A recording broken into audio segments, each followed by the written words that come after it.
본 방송에서 제공하는 투자 정보는 투자 판단에 대한 조언입니다. 방송에서 제공하는 주식의 가치, 가격 상승 및 하락에 대해서는 방송사에서 보장하지 않습니다. 안녕하십니까. 스피드 뉴스앤공시 김혜연입니다. 시장은 현재 이 경기 침체이냐 아니면 금리 동결에 대한 기대감이냐 의견이 분분한 가운데 강한 모습을 보이고 있습니다. 이 삼성전자와 SK하이닉스 이 반도체 투톱 기업이 주가 선방을 보이게 되면서 지수 상승을 견인하고 있는 모습인데요. 이런 시장 상황 속에서 우리가 또 주목을 해볼 만한 공시와 뉴스 어떤 내용들이 있는지 살펴보도록 하겠습니다. 네, 우선 첫 번째로 DX, VX 살펴보도록 하겠습니다. 최근 4년 만에 거래가 재개가 되면서 활발하게 활동을 하고 있는 모습인데요. 전일에는 이 균을 기반으로 한 마이크로 바이옴 사업 경쟁력을 확보하겠다라는 소식을 전했었는데 오늘은 또 추가적으로 나온 이야기가 있죠. 신약 개발 전문 기업인 이 에빅스젠을 인수한다라고 오늘 밝혔습니다. 에빅스젠은 면역 염증 질환 치료 개발 바이오 업체인 만큼 이 신약 개발 사업에 있어서 한층 더 강화에 나서고 있는 모습이 나타나고 있습니다. DX, VX는 이 신주와 구주 둘 다 인수를 할 예정이라고 하고요. 153억 원을 출자해서 지분 62.66%를 확보할 계획이라고 밝혔습니다.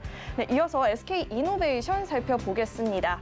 네, SK이노베이션이 미국 배터리 법인과 헝가리 법인에 5,200억 원을 출자한다라고 오늘 공시를 내놓았습니다. 자회사 SK온의 배터리 품질 강화를 위한 조치인데요. 전일 이사회를 통해서 SK온이 발행한 주식 2,664주를 취득하기로 했습니다.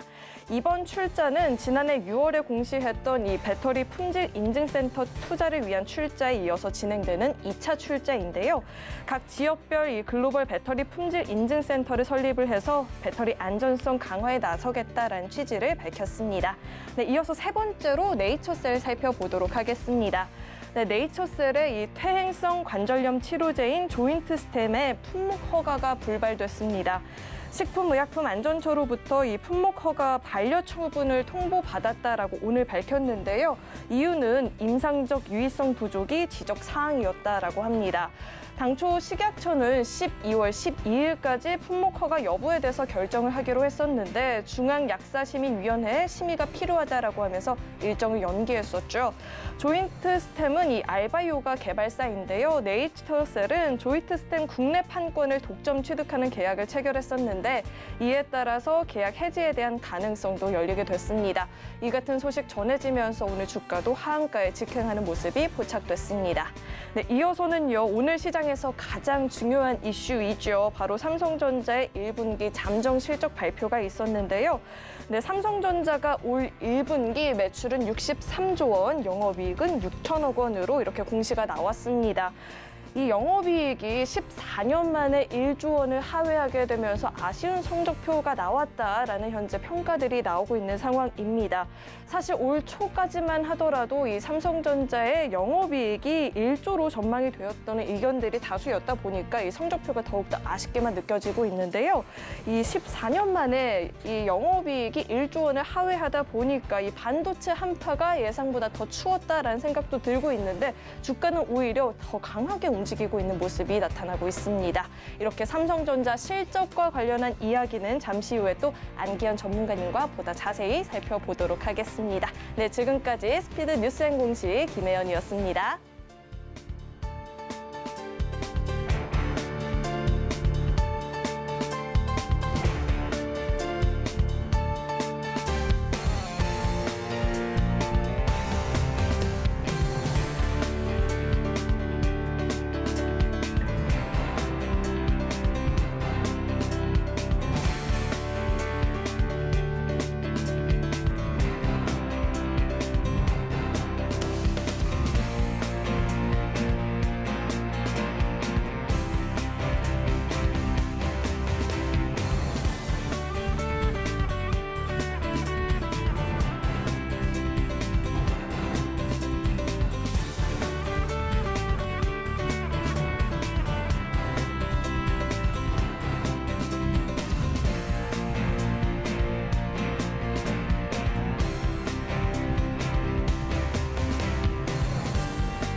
시청자 여러분 안녕하세요. 오늘을 돌아보고 내일을 준비하는 오늘장 내일장 1부 진행의 문정은입니다.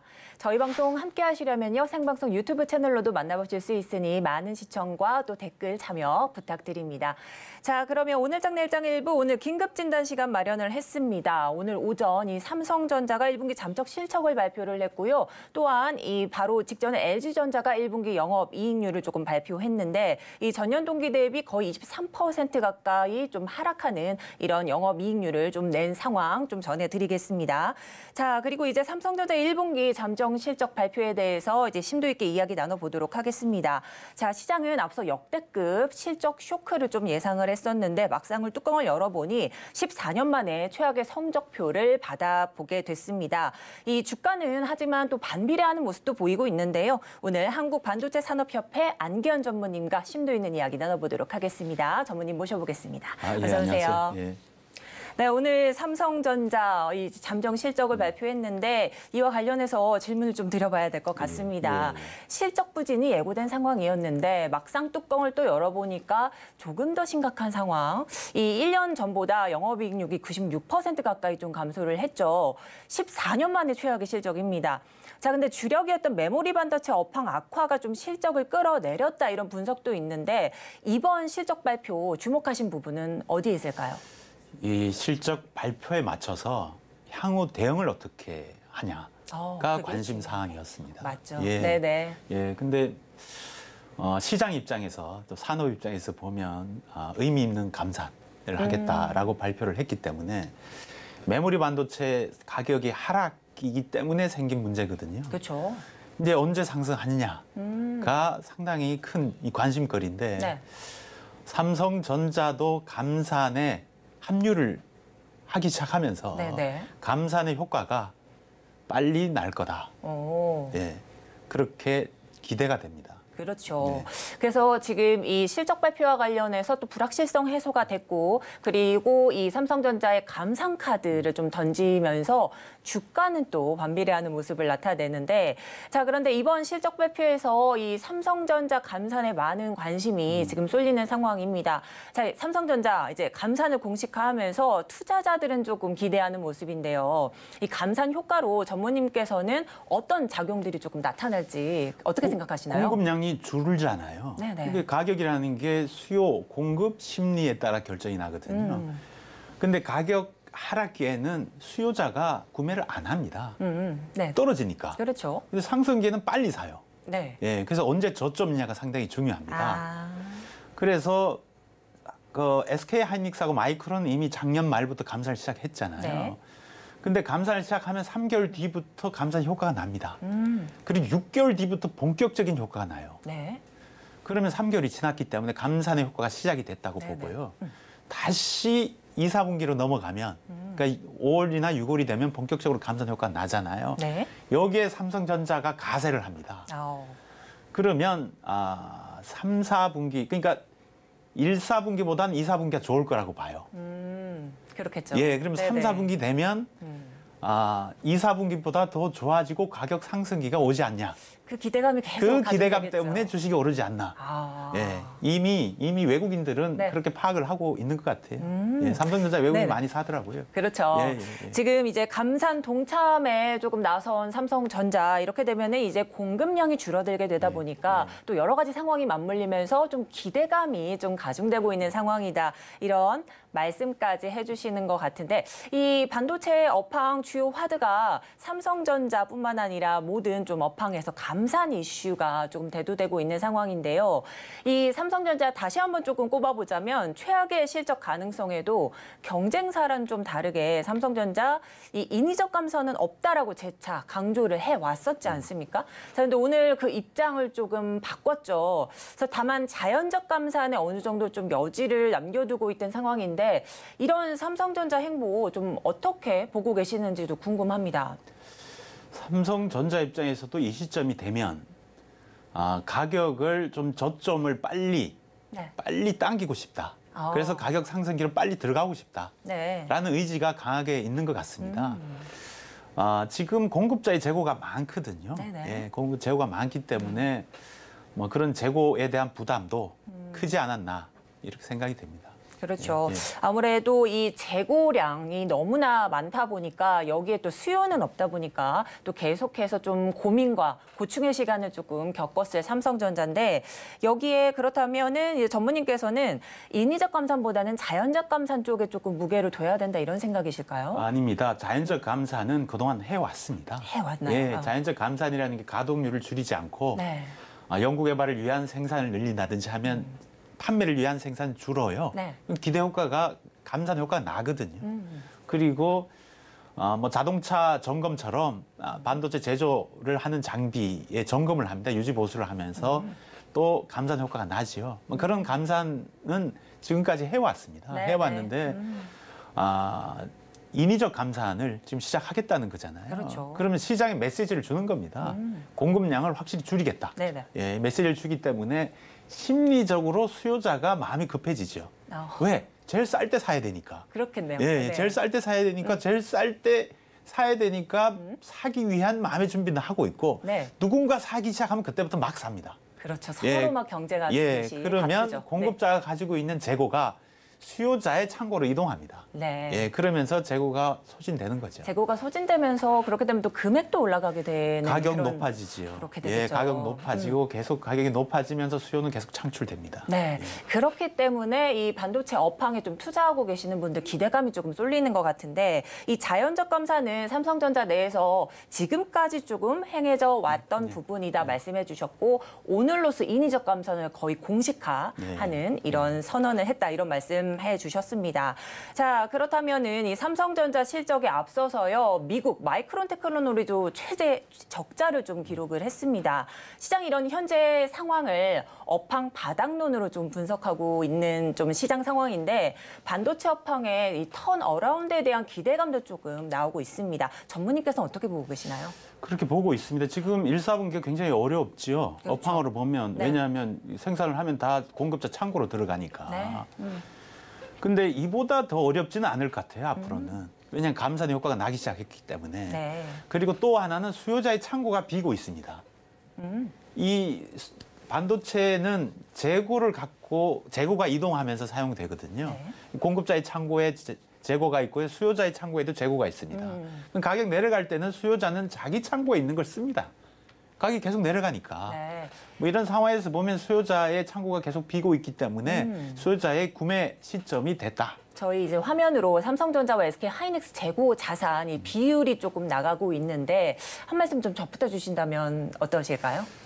보통 재고는 한 8주 재고를 갖고 네. 있는 게 적정량인데요. 지금 언론 보도는 한 20주 재고를 갖고 있대요. 네네. 평소보다 2배 이상 많이 갖고 있는 거죠. 네. 그건 수요자가 구매를 안 했기 때문에 그런 그렇겠죠. 거고요. 구매가 시작되면 이동이 됩니다. 네. 예, 이동이 되면 매출과 이익이 그걸 통해서 발생을 하는 거고요. 그래서 뭐 재고 고민, 삼성전자도 재고 고민 때문에 감산한다고 발표를 했으니까. 그렇겠죠. 예, 예. 그래서 네. 시장을 턴어라운드 시키는 계기가 될 것 같습니다. 네, 이렇게 해서 감사한 또 카드를 던진 삼성전자 덕분에 이 업황이 조금은 안정화를 조금 찾을 것 같다. 이런 기대감도 좀 투자자들 좀 환호를 하고 있는 듯합니다. 자, 그런데 이제 국내 반도체 업계는 또 메모리 반도체에서는 이 글로벌적으로 독보적인 입지를 좀 차지하고는 있지만 시스템 반도체 쪽에서는 아무래도 후발주자 지금 상황인데 근데 정부가 이제 대대적으로 용인의 반도체 클러스터를 좀 조성하겠다고 밝히기도 했지 않습니까? 근데 이런 노력으로 이 메모리 반도체뿐만 아니라 시스템 반도체 시장에서 우리나라가 한 단계 도약할 수 있는 이런 기폭제가 좀 될 수 있을까요? 될 수 있습니다. 네. 지금 삼성전자가 용인에 파운드리 제조 시설을 구축하기 위한 부지를 확보할 수 있다. 네. 예, 확보할 수 있다라는 것 자체가 네네. 우리한테는 시스템 반도체 경쟁력을 높이는데 상당히 도움이 됩니다. 전 세계에서 우리가 반도체 제조를 하는데 생산성이 가장 높습니다. 예, 오히려 미국의 제조 시설을 운영하는 것보다 한국이 더 좋은 환경을 갖고 있거든요. 그렇죠. 그런 차원에서 보면 한국의 제조 시설을 많이 지을 수 있다가 네. 미래의 희망을 주는 거고요. 오히려 뭐 TSMC도 뭐 그걸 통해서 네. 이길 수 있지 않을까. 이런 생각까지 듭니다. 네, 그렇게까지 내다보시는 예, 건가요? 네, 이제 그 보면은 메모리 반도체 대비 시장이 좀 시스템 반도체 시장 쪽이 좀 더 크지 않습니까? 한 2.5배 정도 됩니다. 네. 이렇게 된다면 이 좀 우위를 좀 점하기 위해선 시스템 반도체 쪽에 좀 경쟁력을 좀 더 강화를 해야 될 것 같은데 여기에는 또 정부 차원에서 또 어떤 지원과 또 대책 마련이 좀 있어야 될까요? 첫 번째는 우리가 제조가 강하거든요. 제조는 지금 강하죠. 이 제조 강한 걸 계속 유지시켜 줘야 됩니다. 네. 그래서 파운드리 산업 자체가 잘 경쟁력을 유지하는 도움을 줘야 돼요. 부지를 빨리 확보하고 거기에 공장을 빨리 지을 수 있도록 해줘야 되고요. 네. 또 하나는 이제 반도체 시스템 반도체 설계를 또 잘 해야 되는데요. 시스템 반도체 설계는 인재입니다, 인재. 네. 시스템 반도체 설계를 잘할 수 있는 인재를 정부 차원에서 많이 길러줘야 됩니다. 그렇겠죠. 예. 그러면 그 두 가지가 맞으면 시스템 반도체 발전할 수 있습니다. 그렇죠. 이 정부의 뭐 투자나 아니면 뭐 자금적으로의 이런 원조뿐만 아니라 인재들까지도 좀 육성하는 데 좀 도움을 줘야 되겠다 이런 말씀해 주신 것 같습니다. 자, 그렇다면 최근 반도체 관련한 정책들과 또 이슈들도 한번 점검을 해봐야 될 것 같은데요. 먼저 미국의 반도체 지원법을 두고 일명 갑질법이라는 지적이 조금 많습니다. 뭐 영업 기밀에 속하는 뭐 수율 관련 내용도 좀 포함이 되고 있는데 이 화면으로 저희가 좀 준비를 해봤습니다. 미국 반도체 보조금 신청 시 제출하는 정보에 뭐 현금 흐름이랄지 대차 대조표 또 뭐 수율 관련해서 여러 가지 조금은 영업 기밀에 속하는 이 조항들이 조금 있어서 이 갑질법이다 이런 좀 우스갯소리도 나오는데요. 이렇게 된다면 이 기업들이 많이 좀 곤란할 것 같습니다. 자, 이런 법안들에서 이 우리나라가 어떠한 좀 해법을 찾아야 될까요? 근데 갑이 맞아요.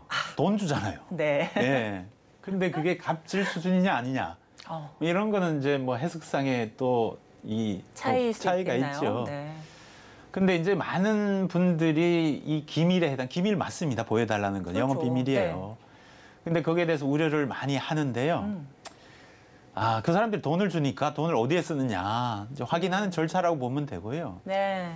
근데 이게 미국 정부만 보면 되는데 미국 기업에 흘러 들어갈까 봐 그러잖아요. 거기에 대한 약속은 확실히 받아야 되고 그리고 지금 입법 예고한 시점으로부터 60일간 의견 수렴을 받게 돼 있습니다. 그런 부분에 대해서 우리가 미국이 무리하다고 한 조항에 대해서는 우리 정부가 협상을 해서 좀 완화를 좀 시켜줘야 됩니다. 네. 그런 과정이 앞으로 시간이 있기 때문에 해야 될 것 같고요. 아무래도 이 또 돈을 주는 입장이 갑이 맞다 이런 식으로 좀 말씀을 해주셨는데 이 갑질법 논란에서 그래도 좀 목소리를 내도 좋지 않을까 이런 좀 우려의 생각도 있는데 어떻게 보시나요? 일단 그 미국 정부가 얻은 정보에 대해서는 어떠한 기업에 넘어가지 않도록 보안 사역을 확실히 받아야 되고요. 그렇겠죠. 어길 시 뭔가 페널티도 정부한테 있어야 되는 거 아니냐. 이런 거고요. 그중에 이제 우리가 우려했던 게 그 중국에 있는 한국 기업의 공장들입니다. 그런 공장이 문제없이 잘 운영이 될 수 있도록 협상을 하는 게 중요할 것 같고요. 뭐 지금까지는 협상을 해가는 과정에서 우려보다는 잘 돼 있어요. 뭐 그럼에도 불구하고 뭐 협상 과정에 있으니까 좀 더 좋은 조건을 가졌으면 좋겠습니다. 그렇습니다. 아무래도 뭐 기업에 대한 지원금이지만 이 국가와 국가 간의 또 계약으로도 봐야 되기 때문에 조금은 조심스러운 부분들도 있는 게 좀 맞는 듯합니다. 자, 그런데 이런 정책들과 관련해서요. 뭐 미국 반도체 지원법은 갑질법이라고 치지만 이 국내에서도 K-칩스법 개정안이 최근 국회를 조금 통과를 했습니다. 미국 반도체 지원법 난관에 조금 맞닥뜨렸던 우리 기업에게 도움이 될 만한 법안이 될 수 있을지. 많이 도움이 되지요. 어쨌든 그걸 통과시킨 국회, 또 입안한 또 행정부, 또 봐주신 국민들께 감사드리고요. 우리가 제조 시설이 굉장히 중요하거든요. 그렇죠. 그리고 지금은 각 국가별로 투자 전쟁이 있습니다. 투자 전쟁이요. 투자 전쟁에 우리는 이 시점에서 더 투자해야 돼요. 그런 차원에서 더 투자할 수 있는 촉매제를 주는 일은 상당히 중요한 일이고요. 그렇겠죠. 도움이 많이 될 것 같습니다. 이게 아무래도 뭐 수치상으로만 봤을 때는 좀 도움이 될 법한데 그래도 이게 이 뭐 해외 여타 뭐 이런 반도체 지원법에 따라서 조금만 방패막이 될 수 있을지도 궁금한데요. 이게 우리나라의 그러한 제도, 투자를 촉진하는 제도가 많을수록 국내 공장이 많이 생길 수 있습니다. 그렇죠. 아무래도 우리나라 기업 입장에서는 미국 그 투자를 지연을 좀 시킬 가능성도 있어요. 이게 뭐 미국에 있으나 한국에 있으나 비슷해요. 제조 시설이나 네, 제조 시설의 운영은 비슷합니다. 네네. 비슷한데 누가 조건이 좋냐? 그렇겠네요. 네. 그러니까 한국이 조건이 좋으면 미국 투자 지원시키고 한국 투자 하겠죠. 그렇죠. 이렇게 된다면은 그러면 한국에 좀 공장 증설이 늘어나게 되면서 그렇다면 또 상대적으로 미국에 좀 그 원조금이나 이런 거를 받지 못해서 조금은 뭐 불이익 같은 게 있을 수도 있지 않나 이런 생각도 드는데요. 원조금 안 받으면 불이익이 있다라는 얘기는 미국이 한 적은 없는데요. 우려가 될 뿐이죠. 우리 입장에서. 우리 입장에서 우려가 될 뿐이고요. 원조금 받는다 하더라도 뭐 그러한 이 조항들이 기업한테 큰 문제가 되거나 그렇지는 않을 것 같아요. 그런데 뭐 우리만 그런 거 아니잖아요. TSMC 더 심각해요. 더 심각합니다. 공장 더 많이 짓고요. 시스템 반도체 제조 입장에서는 TSMC 기술력이 우리보다 더 좋아요. 미국 정부가 기술 탈취해서 미국 기업한테 주려면 TSMC 가져가 주겠죠. 그렇죠. 그런 우려는 대만이 훨씬 높다, 우리보다. 네, 이렇게 해서 뭐 미국 반도체 지원법이랑 또 K-칩스법까지 이렇게 조금 살펴봤는데 이 미국뿐만 아니라 일본과의 관계도 조금 짚어봐야 될 것 같습니다. 일본이 반도체 핵심 소재 3개 품목에서 한국 수출 규제를 좀 완화하겠다고 밝히기도 했는데요. 또한 일본 최근 반도체 산업을 계속해서 좀 키워나가고 확장하는 국면인 것 같은데 이런 일본 시장이 국내에 또 다른 큰 변수가 될지도 궁금합니다. 일단 첫 번째는 그 수출 규제 방식을 원상복구하겠다. 우리한테 도움이 많이 됩니다. 그렇죠. 일단 잠을 좀 잘 잘 수 있어요. 불안해서 잠을 못 잤습니다. 그래서 옛날로 다시 돌려놓으면 긴장감은 많이 완화된다. 이런 거고요. 일본의 첨단 소재와 우리나라의 제조는 파트너입니다. 파트너입니다. 우리나라 제조 기술이 전 세계에 제일 좋거든요. 그러니까 일본의 첨단 소재는 우리나라에 와서 우리가 써줘야 돼. 그래야 일본 기술력도 유지가 돼요. 그렇죠. 그러니까 둘이 파트너입니다. 좋은 관계입니다. 윈윈으로 윈윈 전략을 짜야 된다 이런 좋은 관계라서 뭐 국가의 관계도 영향을 지금 미치니까 좋은 관계였으면 좋겠습니다. 단 하나 일본이 반도체 제조를 한대요. 특히 파운드리를 한답니다. 그럼 우리랑 경쟁이 돼요. 그렇죠. 경쟁이 되는데 일본이 우리보다 잘하잖아요. 그럼 일본 첨단 소재가 우선적으로 일본 기업 줄 거라고요. 그래서 우리 파운드리 제조 기술이 일본에 뒤처지면 안 돼요. 그렇죠. 그래야 일본의 제일 좋은 첨단 소재가 우리나라로 옵니다. 그래야 우리의 제일 좋은 기술이 유지가 돼요. 그래서 기술력 쪽으로는 우리의 반도체 제조 기술이 세계 최강 계속 유지해야 된다. 그렇죠. 자, 일본 정부 최근에 이제 2030년까지 반도체 산업 매출액을 15조 엔으로 상향 조정을 했고요. 이거는 2020년 매출액 대비 이제 규모만으로 3배 이상의 규모인데 이렇게 된다면 우리나라도 좀 어떤 행보를 조금 취해야 될 것 같습니다. 그러니까 일본이 새로 시작한 게 시스템 반도체 제조예요. 일명 파운드리라는 것을 2나노 기술을 갖고 있는 최첨단 파운드리 공장을 구축하겠다. 그럼 매출이 많이 늘어나요. 그것 때문에 늘어나는 거예요. 그래서 제가 말씀드린 것은 일본보다 우리 기술이 더 뛰어나져 있어야 돼요. 그래야 시스템 반도체 쪽에서. 시스템 왜 우리 첨단 소재를 일본 걸 쓰거든요. 일본 걸 써야 세계 최고가 돼. 우리가 첨단 소재를 개발하기 이전에 시간이 좀 걸립니다. 그런데 우리가 일본 시스템 반도체 제조 기술로 떨어지잖아요. 일본 첨단 소재가 먼저 가. 그럼 우리 계속 떨어질 수밖에 없어요. 그래서 우리의 파운드리 제조 기술이 세계 최강은 일본보다 앞서야 된다. 항상 앞서 있어야 된다. 항상 앞서 있어야 된다. 그래야만 우위를 점할 수 있다. 이런 말씀이신데 자, 그런데 이 K반도체가 2025년 역대급 실적을 좀 기록할 가능성이 있다. 이런 전망도 조금 나오고 있는데요. 특히나 이제 최근 인공지능 서비스가 좀 가속화되고 있는 상황이잖아요. 이런 상황 속에서 우리 K반도체가 이 글로벌 시장 뭐 우위를 차지하기 위해서는 또 어떤 지원, 또 어떤 투자가 있어야 될지도 궁금합니다. 일단 제조시설, 우리 제조니까 제조시설 투자 빨리 많이 해야 돼요. 빨리 많이. 한국 땅에 빨리 많이 해야 되고 결국 이제 성장하면서 사람이 필요하니까 사람들을 정부의 발표대로 차질 없이 양성을 해줬으면 좋겠습니다. 앞서 말씀해 주신 것처럼 인재 육성을 해야 된다. 그리고 각종 이제 뭐 규제는 좀 완화를 해야 되고 그리고 제조시설을 운영할 수 있는 인프라, 물, 전기 이런 것들은 좀 부족함이 없이 공급됐으면 좋겠습니다. 네, 아무래도 투자 빨리 많이 해야 된다 이렇게 강조를 해주시면서 이 시설적인 면, 인프라적인 면뿐만 아니라 인재 육성 좀 강조를 계속 해주고 있는 상황이십니다.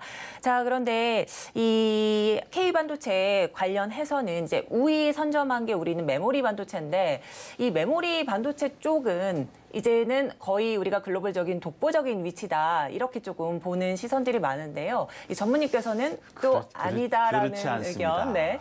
메모리 반도체를 하는 나라가 네. 한국과 미국이고요. 기업은 네. 삼성전자, SK하이닉스, 마이크론이에요. 네. 미국에서 마이크론인데요. 제가 보기로는 기술적 격차가 많이 줄어들었어요. 옛날에는 격차가 있었어요. 네. 그래서 미국 마이크론이 우리나라 기업 넘사벽이었는데 넘을 수도 있겠다. 넘었지 않나? 이런 의문을 가진 사람들도 많아요. 그런 상황에서 우리가 독보적이다 이런 표현을 쓰면 안 되고요. 우리가 강한 것 계속 강하게 가져가야 된다. 이런 고민이 필요합니다. 지금 1등인 거 1등 유지하는 게 최우선이에요. 예. 그리고 마이크론은 미국 정부의 지원을 받아서 미국 땅에 공장을 막 지으려고 해요. 네네. 예, 지금 짓기 시작했습니다. 우리도 같이 지어야 돼요. 한국 땅에다가. 예. 그래야 우리의 경쟁력이 살아납니다. 네. 그리고 메모리 반도체의 경쟁력은 공장을 누가 빨리 짓느냐, 많이 짓느냐가 경쟁력입니다. 왜냐하면 제조를 또 빨리 많이 할 수 있으니까. 예. 네. 빨리 할수록 마진이 수익이 높아요. 예. 그러니까 네. 빨리 해야 돼요. 예. 근데 우리는 네네. 빨리빨리 하는 나라니까 그래서 메모리 완전 잘하는 나라입니다. 근데 그걸 좀 이게 딜레이를 시키면 그만큼 경쟁력이 떨어져요. 맞네요. 예. 맞습니다. 근데 아무래도 이제 가장 궁금한 사항이 바로 주가 상황이지 않을까 싶은데 삼성전자 오늘 실적 발표 뒤에도 4%대 상승세를 조금 보였습니다. 또한 시장에서 중요한 이 외국인 투자자들 좀 방향성을 보면 삼성전자 보유 비중이 1년 만에 최고치를 좀 기록하기도 했는데요. 자, 앞서 보시면 외국인 보유 지분 변동 현황을 보시면은 이 최고치를 좀 경신한 상황 좀 나타나고 있습니다. 자, 여기에 또 SK하이닉스도 3분기를 기점으로 좀 실적 반등이 예상되고 있는데 이 상황에서 개인 투자자분들은 좀 긍정적인 투자 포인트로 조금 잡아봐도 좋을까요? 이게 이제 저점이 굉장히 중요하다고 했잖아요. 저점이요. 저점이. 네. 근데 저점 6개월 전에 주가는 반영이 돼요. 근데 저점에 대해서 가장 잘 알 수 있는 정보를 갖고 있는 곳이 외국입니다. 수요자잖아요. 외국인이 많이 사잖아요. 네. 그럼 6개월 안에 저점이 온다는 메시지예요.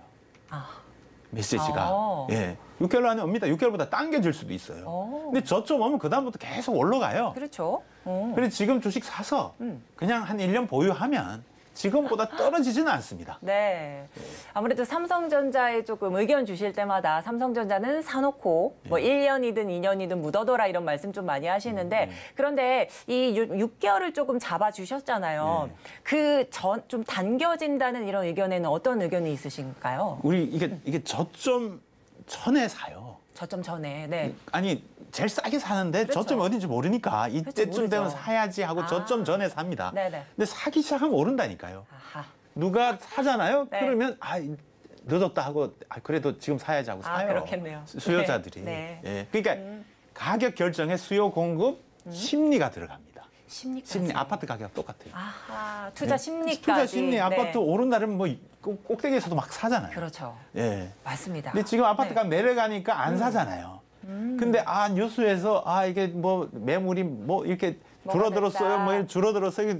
줄어들었습니다. 그렇죠. 좀 오르기 시작했습니다. 하면 네. 막 사요. 이슈가 들썩일 때 그때 뉴스에 사시는 분들이 좀 많으시니까 아무래도 그런 것 같은데 자 그렇다면 우리나라 좀 이렇게 지원 관련해서는 또 외국에 비해서 조금 낮다라는 이런 평가도 나오는데 그런데 우리나라 좀 AI 반도체 이 글로벌적으로 좀 우위를 점하기 위해서는 좀 투자가 조금 많이 들어가 줘야 될 것 같습니다. 그런데 이제 외국에 비해서 우리나라 지원이 어느 정도로 좀 낮은지도 궁금합니다. 근데 외국은 특히 이제 미국, 일본, 유럽은 공장을 안 진 지가 20년이 됐어요. 공장 짓는 기술도 없어요. 공장 운영하는 기술도 없어요.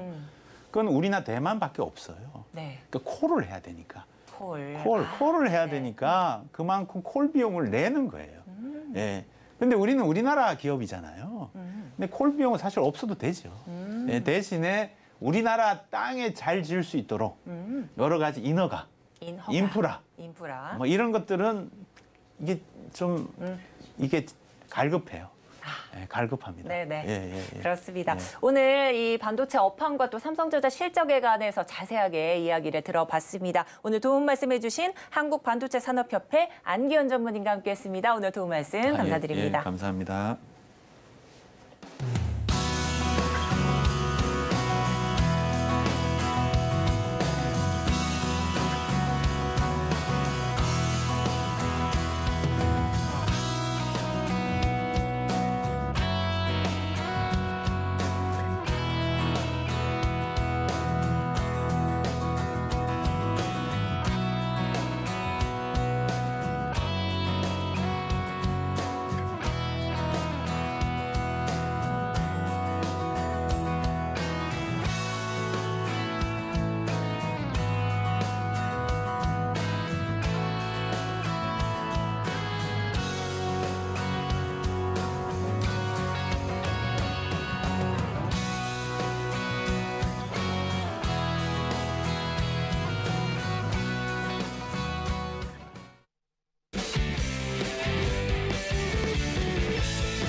네, 마켓 리더의 시선으로 글로벌 경제와 산업 트렌드까지 분석해보고 실제 수익으로 안겨드리는 고수의 선택입니다. 네, 오늘은 통통 튀는 배종찬 소장님과 이야기 나눠보도록 하겠습니다. 어서 오세요. 안녕하십니까. 통키 배종찬입니다. 네, 통키 배종찬 소장님과 그렇다면 오늘 어떤 이슈 주제를 잡고 말씀을 좀 나눠주실지 화면으로 먼저 만나보도록 하겠습니다. 네, K원전 미국발 제동이 걸린 상황인데 이 한수원 체코 원전 수출 신고가 좀 반려가 됐다는 이런 좀 안타까운 소식입니다. 이 관련해서 이야기 한번 나눠보도록 하겠습니다. 네. 자, 이렇게 좀 살펴드린 바대로 미국 정부가 이 한국형 체코 수출에 제동을 좀 걸었습니다. 네. 이 미국의 웨스팅하우스가 손을 잡으라는 것을 은근히 좀 압박하고 있는 상황인데 이렇게 된다면 현 정부의 2030 원전 10기 수출 목표 좀 차질이 생긴 건 아닐까요? 글쎄요, 꼭 그렇게 보지만은 않습니다. 아직까지는 목표 연도까지 좀 시간이 남아 있고 오히려 이럴 거라고 예상이 됐던 거죠. 네. 예상하지 못한 바는 아니었다. 근데 왜 그러냐? 제가 계속 말씀드립니다만 우리가 통통 경제로 조금 거시 경제를 보실 필요가 있는 것이 결국 우리가 지지난해 또 지지지난해 그러니까 네. 2020년과 2021년을 보면 통화가 상당히 많은 걸 좌우했어요. 왜? 유동성이 풀렸잖아요. 그래서 일본은 계속해서 뭐 헬리콥터 유동성으로 아베 정권에서 풀어놨기 때문에 그만큼 경제가 활성화될 수밖에 없는 사안이었다면 지금은 이제 긴축이 되는 상황이거든요. 긴축되면은 미국도 자기 기업을 챙겨요. 그래서 IRA법도 나오는 것이고 그렇죠. 가드레일 조항도 나오는 것이 다 자국을 위한 거예요. 그러면 그게 원전이라고 안 나올까? 나오죠, 당연히. 최첨단 반도체 기술도 미국이 중국을 견제해서 보호하겠다는 마당에 원전은 그렇지 않을 리가 없잖아요. 그렇죠. 근데 문제는 뭐냐면 미국의 이 원천 기술을 가지고 있는 그때 그 원천 기술도 정말 예전의 원천 기술인데 그게 핵심 기술이니까 그걸 계속해서 유지하겠다고 이야기를 하는 것입니다. 그래서 웨스팅하우스가 한국 기업이 진출하는 것에 대해서는 이제 딴지를 걸어요. 그러니까 무슨 이야기냐면 우리가 체코에 이 원전을 이제 수출하려고 했더니 그러면은 뭐냐면 일단 이제 미국과 에너지 협약이 돼 있으면 다른 국가에 이제 원전을 수출을 공사를 진출하겠다고 미국 정부에다 이제 신고를 합니다. 그럼 당연히 뭐 그래 우리 이제 더 이상 뭐 웨스팅하우스 원천 기술 그렇게 뭐 우리가 그거 사용한 것 같지 않아. 그래서 이제 미국 정부에다가 그냥 형식적인 신고만 하면 우리는 체코에 가서 수출하고 공사하면 돼. 이렇게 생각하고 미국 에너지부에다가 이걸 제출을 했더니 반려가 됐네요. 왜 반려가 됐을까? 미국 에너지부가 이런 거예요. 웨스팅하우스가 내야 돼요. 결국은 이 이야기예요. 그런데 서류에는 어떻게 되냐면 이건 미국의 법인이 있는 회사에서 제출해야 된다.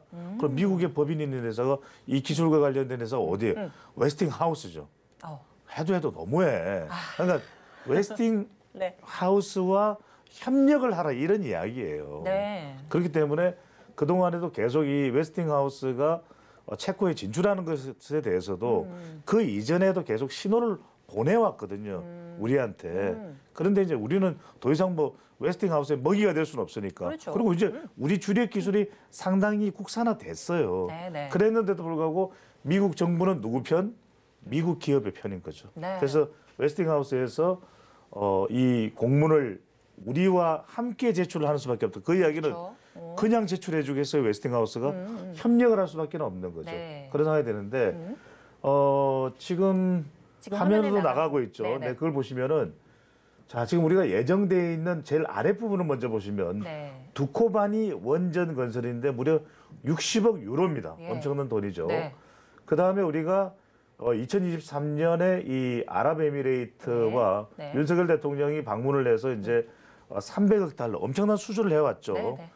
MOU를 체결을 했고 그 원전 투자를 하겠는데 자 여러분들 뭘 보시냐면 지금 저기에 보면 이집트와 폴란드가 있는데 다 지금 웨스팅하우스가 딴지를 걸고 있어요.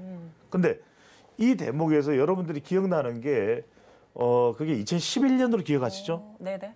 2011년에 우리가 원전을 진출한 곳 어디입니까? 이미 우리가 원전을 지어놓은 곳 어디예요? 어디? 아랍에미레이트잖아요. 그래서 대통령이 방문해서 이 아랍에미레이트의 원전을 지키는 우리 누구 부대? 무슨 부대?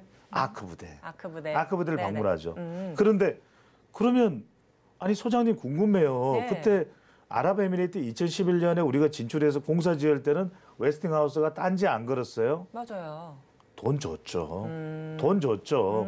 딴지를 걸어서 아 이거 왜 자꾸 그 우리가 원천 기술이 있는데 아랍에미레이트에 왜 진출하려고 그래? 너 공사 못해 우리 고소할 거야?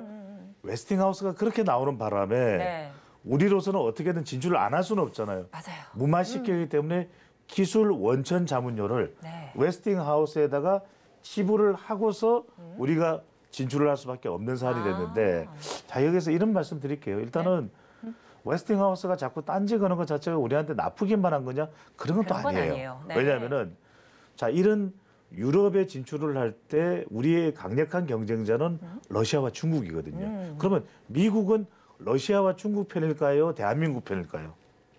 대한민국 편이죠. 그러니까 우리나라와 협력해서 진출하는 거에 대해서는 미국도 웨스팅하우스도 끙도 먹고 알도 먹는 거죠. 그러니까 협력해서 또 우리가 나가면 돼요. 그러니까 이제 앞으로 여러분들 이 경제의 흐름을 보시면 이전에는 외교 따로 안보 따로 경제 따로 해요. 앞으로의 세계는 앞으로 2023년을 기점으로 앞으로 계속적으로 이어질 가능성이 아주 높다고 보는데 경제와 외교와 안보는 패키지입니다. 함께 가요. 그래서 오히려 우리가 이럴 때일수록 미국과 더 협력을 해서 지금 미국이 살짝 반도체나 전기자동차 쪽은 일본을 편들어주는 것 같거든요. 우리보다는 조금 더. 그러니까 원전 쪽은 우리가 더 강력하게 미국과 협력을 해서 진출을 하는 그런 기회로 삼는 것도 저는 상당히 좋을 수 있다라는 생각이 듭니다. 아무래도 미국은 자국 내 이제 웨스팅하우스와 협력을 할 것을 좀 강요하면서 이렇게 좀 제동을 건 것으로 좀 풀이가 되고 있는데 자 그렇다면 최근 지금 국내 원전주 한번 살펴보시면요. 이제 5일선을 제외하고서는 뭐 10일선도 5.76%대나 좀 뛰어 있는 상황, 또 20일선도 수익률이 이렇게 3%가 넘게 이렇게 좀 나오고 있는 상황이고요. 오늘장 원전주에서도 뭐 HRS 같은 경우에는 거의 뭐 17%나 급등하는 이런 상황도 조금 연출하고 있는 모습입니다. 자, 이제 HRS는 이 세월 3, 4호기 방화제 납품 소식이 오늘 좀 강세장 펼치고 있는 모습인데 그런데 이렇게 지속적인 상승세를 기대했던 국내 원전주가 일명 미국의 이 자국 보호주의 때문에 제동이 걸릴 가능성이 좀 있다 이런 전망도 좀 있는데 어떻게 보실까요? 그렇죠. 영향을 받겠죠. 당분간은 또 타격을 받을 수밖에 없을 것으로 보고 왜냐하면은 긴축이 되는 가운데 미국 기업들도 실적 전쟁에 들어갔어요. 그렇다면 전통적으로 미국은 기술 집약적으로 옮겨가고 있거든요. 왜냐하면 우리가 한때 기억나실 거예요. 뭐 IBM 같은 기업도 있고 많은 이 노동자들의 인력이 투입되는 것을 이제 미국은 지향하죠. 그리고 오히려 기술력을 가지고 그 기술의 원천 기술을 지적재산권의 형태로 다른 쪽에 라이센스 수출하는 것을 일단 미국은 더 원하는 그런 상태라고 볼 수가 있는 거죠. 그러니까 테슬라 같은 경우에도 보면은 공장을 어디에다 지어요? 멕시코에다 짓죠. 또 어디 동남아 쪽도 알아보고 있죠. 뭐 이런 식인 거예요. 그걸 통해서 가성비로 이번에도 테슬라가 가격을 상당히 내린 가운데 매출이 늘어났죠, 그죠? 그렇죠. 그런 게 뭐냐면은 미국이 노리는 것은 일단 그렇게 이제 자국이 이익을 최대화할 수 있는 것은 기술을 붙들어야 된다. 이런 접근을 할 수밖에 없는 상황이라면 앞으로 이런 상황은 계속해서 나타날 수밖에 없는 현상이다. 네. 우리가 예상을 하고 있었어요. 그냥 순탄하게 미국이 항상 우리가 원할 때마다 손을 들어줄 것이다. 그렇지가 않은 거예요. 하나하나씩 안보와 외교를 다 연결해가면서 미국도 자신들의 이익을 일단 최우선으로 해놓고 그다음 두 번째나 세 번째의 이익이 이제 동맹국에 돌아가는 것이 되겠죠. 그렇죠. 그러니까 우리도 이제 자꾸만 뭐 미국에 대해서 그동안 미국에 순종적으로 미국 제일주의로 나갔던 우리나라의 태도나 또 우리 기업에 대해서 질책하는 목소리들이 있는데 네네. 저는 그럴 필요는 없다고 봐요. 이건 당연한 경제 본능주의에 따라서 네. 미국도 미국의 이익을 최우선할 수밖에 없다. 근데 이제 중요한 것은 네. 하나하나씩 고비를 넘어가면서 우리가 가져올 수 있는 이익을 어떻게 더 가져오느냐가 중요할 수밖에 네네. 없거든요. 그래서 저는 개인 투자자들 입장에서 저는 2차 전지나 지금 2차 전지도 사실은 양극재와 음극재까지도 미국의 재무부의 세부한 내용에 혜택을 주는 것으로 포함이 됐기 때문에 지금 에코프로가 더 뛰는 현상도 있고 에코프로 BM이 뛰는 경우도 네네. 있고 에코 형제들이 지금 난리가 났어요. 네. 그런데 문제는 뭐냐면은 바로 이러한 어떤 미국과의 그런 협의 과정이 앞으로도 계속되는 겁니다. 그러니까 미국은 우리한테 경제적인 선물을 주면서 네. 안보는 우리한테 협조를 해달라. 한국, 우리 경제 좀 혜택 줄 테니까. 네. 그 원전 그랬어? 웨스팅하우스가 그래? 그럼 우리가 달래줄 테니까. 그러면 중국을 견제하는 그 안보 협력에 한국도 한몫해야 될 것 같아. 네. 그러면 우리는 또 그걸 또 고려할 수밖에 없어요. 그런 현실이라는 것을 우리가 투자자들이 무시를 해서는 안 될 것 같고 그렇다면 26일이 굉장히 중요한 분기점이 될 수 있다. 방금 전에 앞서 제가 분석하기 전에 반도체 관련해서는 우리 안기현 전무님 나오셔서 네네. 하반기 이야기를 하셨는데 네. 바로 그런 것들이 분기점이 될 수가 있는 것이거든요. 개인 투자자 입장에서는 원전을 조금 넘어갈 수 있는 그 모멘텀을 네. 26일로 한번 좀 생각을 해보고 네. 그래도 조금 부품이나 이쪽에서 효과를 볼 수 있는 기업들이 있을 것이다. 네. 라면 그쪽에 조금 눈독까지는 아니더라도 눈길을 주는 것도 나쁘진 않을 거라는 생각이 드는 거죠. 네. 이 앞서 좀 살펴주신 걸 좀 종합을 해보자면 이 상황들을 좀 예의주시할 수밖에 없는 이유가 네. 있습니다. 뭐 2009년에도 9년이었군요. 그렇죠. 2009년에도 아랍에미레이트 바라카 이 원전 4기 수출 당시에도 같은 모습을 좀 보였기 때문으로 조금 우려감이 조금 있는 상황이고요. 또한 현재 이 미국 반도체 뭐 지원법 협상에서도 좀 불이익을 얻었기 때문에 비슷한 상황이 좀 계속 반복되지 않을까 이런 걱정 때문인 것 같은데 이제 말씀해 주신 것처럼 한미 정상회담도 곧 있을 예정인데요. 우리가 중요한 거는 실익을 챙길지 여부입니다. 어떻게 그렇습니다. 보실까요? 바로 그 부분인데 저는 우리가 궁극적으로는 저는 실익을 챙긴다고 봐요. 왜냐하면은 아까 안보와 관련돼 있다는 말씀을 드렸죠. 네. 그 이야기는 참 안보와 관련돼 있다는 이 말이 양날의 칼이 될 수 있는 것이 우리 방산이 지금 잘 나가고 있어요. 네. 그러니까 미국이 이제 조금 신경을 쓰기 시작해요. 그 전까지는 기껏 우리가 파는 이 방산 무기 종류가 K2 전차, K9 자주포, 그다음에 탄약, 또 경비행기, 경공격기 정도를 좀 검토되는 단계 정도예요. 네네. 그런데 그러면 미국이 그래도 한국도 우리도 한국에 무기 많이 팔았었는데 한국도 무기 팔 수 있지 이렇게 생각할 수 있는데 네. 우리 시장이 이제 이 수주 금액만 100조 정도 되니까 방사부 미국이 서서히 좀 신경이 발동해요. 그 이야기는 뭐냐면 앞으로도 이런 일은 계속 있을 수밖에 없다. 왜 그러냐면은 네.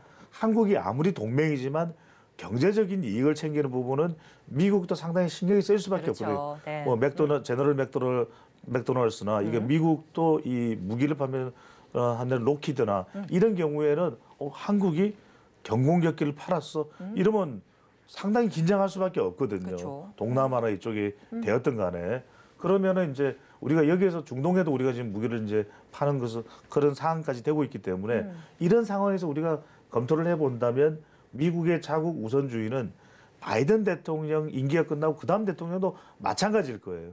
그렇다면 맞네요. 앞으로 이런 현상은 계속 오는데 여기서 이제 중요한 두 가지 핵심입니다. 뭐냐면 하나는 우리가 좀 덜 선제적이에요.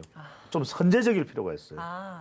굉장히 선제적일 필요가 있고 미국의 이 의회, 미국은 의회가 중요합니다. 왜? 대통령은 임기가 끝나지만 바이든 대통령도 그 한 30년, 40년 미국 상원 의원으로서 활동을 했잖아요. 네네. 그 이야기는 그들과 처음부터 미국의 영 폴리티션스, 그러니까 젊은 정치인들하고 젊은 경제인들하고 우리가 강한 네트워크를 만들어놔야 돼요. 그걸 잘한 나라가 어디입니까? 일본이죠. 일본이요? 그래서 일본이 아무런 노력도 없이 그냥 미국이 원폭을 2개를 터뜨렸으니까 일본에 대한 그 미안한 마음으로 일본을 잘해주겠구나. 네네. 그게 아니에요. 엄청난 공을 들입니다. 그러니까 지금 미국 국무부 부장관이 웬디 셔먼 같은 여성이거든요. 미국의 외교를 주무럭주무럭하는 이 사람은 아예 일본에 대해서 우츠쿠시 아름답다 이런 표현을 씁니다. 네. 그 이야기는 뭐냐면 우리도 이제는 대한상공회의소의 이 최태원 의장을 비롯해서 젊은 경제인들이 상당히 바닥부터 교류를 해야 돼요. 그래서 한국 그러면은 믿을 수밖에 없게. 그러니까 한국의 어떤 정치인 한 10여 명 정도는 언제든지 미국의 중진 정치인들하고 정말 간담상조할 수 있는 서로의 마음을 툭 터놓고 그 원전 좀 해결 좀 해줘. 네. 이럴 수 있는 정도의 관계가 돼야 되는데 네. 우리 대한민국은 아직까지 그 정도 수준은 아닙니다. 물론 의원 연명 사이에 교류는 있지만 이것 자체가 아주 뜨거울 정도의 수준은 아니라는 거. 그렇다면 저는 꼭 우리가 키워드상으로 말씀드린다면 앞으로 미국이 됐든 유럽이 됐든 저는 선제적 대응을 좀 해야 됩니다. 선제적 대응 이렇게 조금 강조를 해주셨습니다. 자, 하여튼 우리가 이 원전과 관련해서는 제어 개척이나 뭐 우리가 이 냉각제 펌프나 또 설계 핵심 코드나 이런 부분들은 원전 설계 핵심 코드나 이런 건 국산화를 많이 했습니다. 자, 다시 말씀드립니다. 제어 개척 원전 또 원전의 냉각제 펌프 또 설계 핵심 코드 관련된 회사들은 좀 눈여겨보십시오. 그렇습니다. 자, 이제 악재만 있는 게 좀 아닌 게 정부가 투트랙 수출 전략을 좀 추진하고 있는데요. 이 정부의 투트랙 전략으로 특히나 수혜를 좀 받을 만한 종목이 있을 것 같은데 그렇죠. 어떻게 생각하실까요? 이제 이 아까 좀 전에도 말씀드렸는데 굉장히 이 원전을 짓는 곳마다 환경이 다릅니다. 토양도 다르고 지진에 대한 내진 설계도 달라지거든요. 그렇기 때문에 각각 그 개척도 잘해야 되고 그것에 대해서 냉각제 펌프의 정밀도도 굉장히 중요합니다.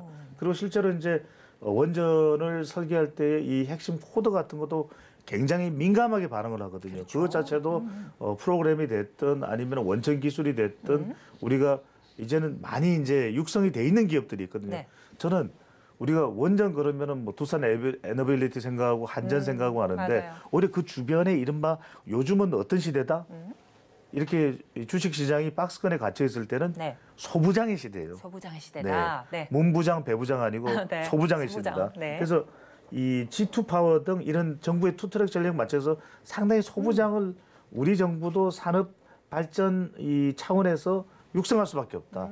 그렇다면 G2 파워 등 원자력의 기자재 수출 이쪽에 우리가 좀 더 주목을 해볼 필요가 있겠습니다. 그러니까 당장은 지금 미국의 또 딴지 걸기도 있고 미국의 목리도 있고 이게 우리가 해결이 안 되겠지만 시간이 지나면 내년 후내년 중동 쪽으로나 또는 유럽 쪽으로 체코나 폴란드나 이집트나 아랍에미레이트나 사우디아라비아 계속 진출할 수밖에 없어요. 그렇죠. 그때는 동시다발적으로 상당히 우리 산업에 활력이 될 겁니다. 이 원전 관련해서 창원이 경상남도 창원이 덜썩덜썩할 거예요. 왜? 거기에 두산 에너빌리티가 있으니까. 그래서 관련되는 기업만 살짝 정리를 해드리면 계속 이름을 들어왔던 이 익숙한 이름들입니다. 네네, 궁금합니다. BHI나 또 우진이나 또 보성파워텍. 보성파워텍도 상당히 이 원전의 이 전기 시스템과 관련해서 시스템 관련해서도 상당히 이 기술을 가지고 있는 회사죠. 또 하나 이제 에너토크나 한신기계. 또 하나는 뭐냐면 우리가 이름은 익숙하지 않더라도 계속해서 기술력을 키워가면서 중국과는 분명히 차별화되어 있는 기업. 이걸 보셔야 됩니다. 심지어는 중국이 원전을 지을 때도 우리 소재 부품 장비를 필요로 한 경우가 있어요. 그 회사가 어디냐? 그 회사가 그럼 중국이 당분간은 좀 따라오기 힘들잖아요. 그런 기업들을 우리가 이제 발굴을 해내는 것이 중요한데 오르비텍이나 또 한전을 빠질 수는 없겠죠. 한전기술, 또 한전 KPS, 조강 ILI가 있고요. 또 한양 ENG 이런 기업들은 항상 여러분들 개인 투자자들이 이런 부분들을 좀 눈여겨보면서 과연 어떤 부분들을 우리가 좀 더 여기서 또 가려내서 투자를 할까 그것을 선별하는 이 선구안을 가져가는 것이 여러분들에게는 최적의 선택이 될 수가 있겠죠. 네, 돈 말씀 여기까지 듣도록 하겠습니다. 지금까지 인사이트 K 배종찬 소장님과 함께했습니다. 오늘 고맙습니다. 감사합니다. 네, 오늘장 내일장 1부도 마칠 시간이 됐습니다. 본 방송에서 제공하는 정보는 투자 판단에 대한 조언일 뿐 해당 주식의 가치와 수익률은 보장하지 않습니다. 아울러 서울경제TV, 서울경제신문은 당사의 브랜드입니다. 최근 당사를 사칭하는 피해가 늘고 있으니 각별히 유의하시기 바랍니다. 오늘 준비한 소식 여기까지입니다. 저희는 2부로 돌아오도록 하겠습니다. 함께해 주신 여러분 고맙습니다.